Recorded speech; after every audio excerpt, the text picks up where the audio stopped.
Alright, it's time to do a full review of the late Romans from Wargames Atlantic. This set contains 24 minis and is currently priced around 51 NZD or 35 USD. It's sculpted by Rob McFarlane and is part of the new Decline in Full range from Wargames Atlantic. So let's start off with the good. This box has a whopping 372 components and serves as a great generic armored troop for anything from Romans, Vikings to even fantasy minis. It also looks to be very compatible with the upcoming Franks kit that Wargames Atlantic have teased. The chainmail here looks like a direct match, so swapping the arms should be a breeze.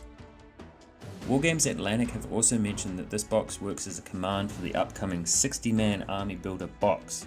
60 minis for 50 NZD or 35 USD would be incredible value for historical models.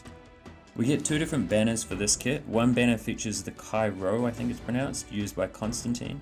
They've done a really great job painting those on the shield of the shields of the box art. The other banner is I want to say it's a dragon. I could see this working for a dozen or so different barbarian factions. It's really versatile, and I'm happy to get 5 of these in this box. For weapon options, we have nice big swords, spears, and also a rare weapon type, the Plombarde, which is a large thrown dart.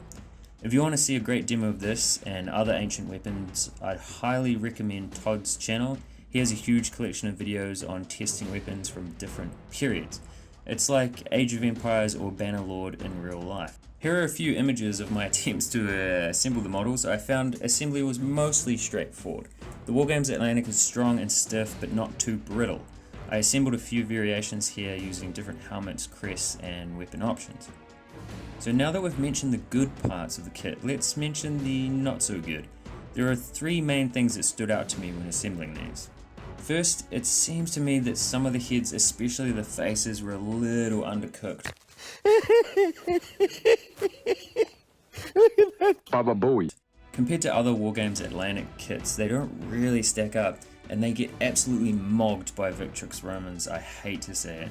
Some of them are fine, but some seem to not have much in the way of mouths and eyes. Also, try as I might, I could not get the wolfskin helmet to fit correctly, but I'll blame my own lack of skill in that one rather than the product.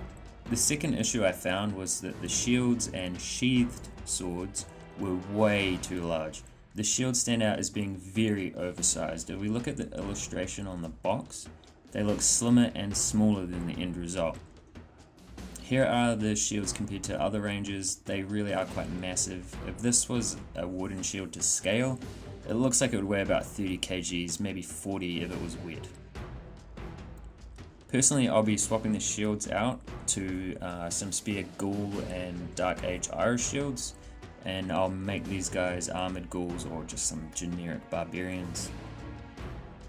The sheathed swords also seem excessively large. It goes from the armpit to the foot, which just can't be very comfortable on a long march. I actually put one on the back of the model, which I know isn't practical, but it looked kind of neat, and honestly it was easy to glue it on. My third minor beef with these models was the lack of rounded shoulders. This is really minor, but to me it looks like these guys lack the deltoid development of other models. They skip shoulder day hard and it shows.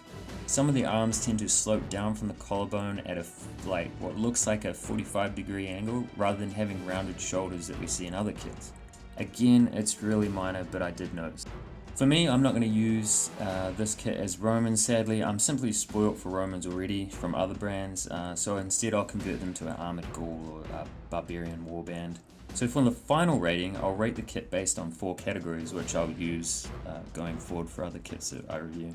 For details and quality, I have to give them a 3. I'm really sorry to do it. The weapons and most of the components are really crisp sculpts, and it's just let down by the faces and the oversized shields, really. Compared to other Wargames Atlantic kits, it has to be a 3.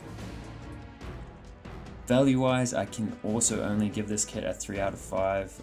Although it has 372 components, which is pretty massive, it does only build 24 minis. If they could have squeezed one more per sprue, I'd probably give this a 4. Wargames Atlantic might update this set in the future though to include another sprue. We'll have to wait and see. For ease of assembly, a solid 4. The plastic clips off the sprue incredibly smoothly and most parts are easy to fit together. I did struggle with that wolfskin helmet, but other than that, it was a piece of cake. Potential for customization is a 5 for sure. That's what I'm talking about, oh yeah! The fact that both of the arms are left off the torso means that the possibilities for loadout and poses are endless. Again, the upcoming Franks kit looks to fit the exact same chainmail pattern as well, so we could see some great customization there. The fact that I don't like the heads and the shields, but I can easily substitute from a large range of kits and brands is a credit to the sculptor and Wargames Atlantic for having the foresight to make them so customizable. So that's my overall ratings. If you want a heavily armored, highly customizable unit that will fit dozens of different historical and even fantasy settings, then this is a solid kit. Remember that Wargames Atlantic is a relatively new contender in this genre, so while this maybe not their best kit, they are really getting on a roll with the releases, and I'm looking forward to future kits. They bring some much needed variety to the historicals party. Hi. What's up? To finish off this video, I'll leave you with some comparison shots of the minis so you can see how they scale and look compared to other kits. Thanks for watching.